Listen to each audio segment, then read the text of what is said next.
Hapo jana rais wa Marekani Donald Trump alikataa majibu ya Irani juu ya pendekezo la Marekani ambalo liliwasilishwa na Pakistan kwa Irani la kumaliza vita katika ukanda Mashariki ya Kati. Sasa Irani baada ya kutoa majibu, Trump akakataa, akasema kwamba hayakubaliki kabisa. Majibu yake yalipitia mpatanishi Pakistan.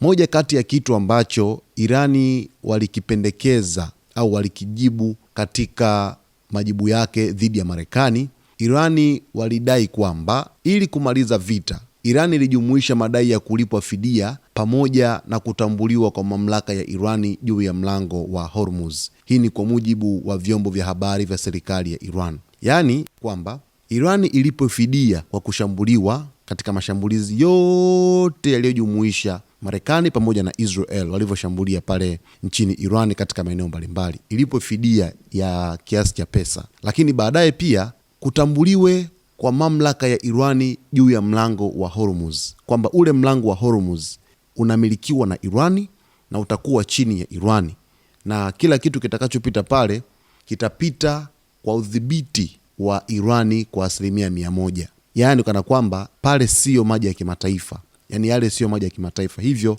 ni maji ambayo yako chini ya Jamhuri ya Kiislamu ya Iran.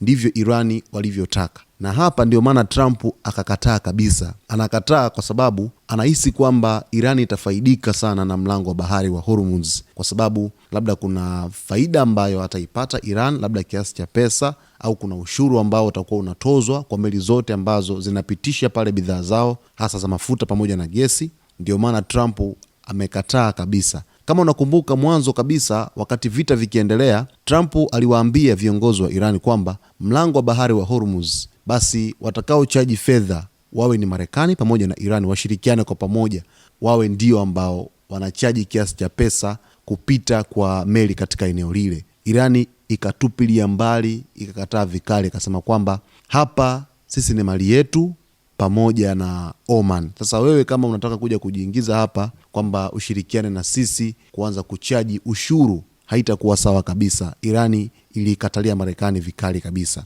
Hivi sasa Marekani kupitia rais wake Donald Trump amekwisha sema kwamba majibu hayo hayakubaliki kabisa, na alishutumu Irani kwamba inacheza mchezo wa kuchelewesha makubaliano na Marekani. Sasa hali hii itaenda mpaka lini? Kwa sababu Marekani inatuma pendekezo lake la kumaliza vita na Iran, Irani inakuja na jibu tofauti na kutaka mahitaji yake mengine, vile ambavyo wanaona wao ni kwa maslahi ya wananchi wao na taifa lao kwa ujumla. Ina maana kuna ukinzani mkubwa kati ya Irani pamoja na Marekani kwa hivi sasa katika sakata hili la mlango wa bahari wa Hormuz. Hali itakuwaje? Hakuna anayefahamu wala anayejua huko mbeleni hali itakuwaje.